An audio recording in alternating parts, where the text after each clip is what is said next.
आज रक्षाबंधनाच्या निमित्तानं अजित पवार आणि सुप्रिया सुळेंची भेट होणार का या संदर्भातल्या चर्चा सुरू झाल्यात। कारण आज अजित पवार मुंबईमध्ये आहेत आणि सुप्रिया सुळे नाशिक दौऱ्यावर आहेत। सुप्रिया सुळे मुंबईत असतील तर राखी बांधून घेणार असं अजित पवार यांनी म्हटलेलं आहे। तर मी नाशकात आहे, कुणीही राखी बांधून घ्यायला आलं तर स्वागत करेल असं उत्तर सुप्रिया सुळेंनी दिलेलं आहे।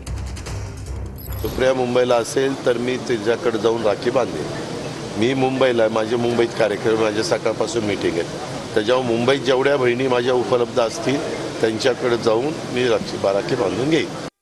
एक तर मी नाशिक आहे, अतिथी देवो भव।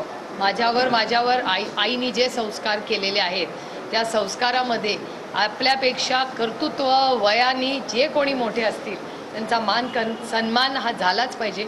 हे पवार सुळे कुटुंबाचे संस्कार माझ्यावर आहेत, त्याच्यामुळे जे कोणी येईल त्याचा अतिथी देवो भव, त्याचं स्वागत कुणाचंही करीनच। भारतीय जनता पक्ष आलं तरी करीनच, कारण का हे माझे संस्कार आहेत।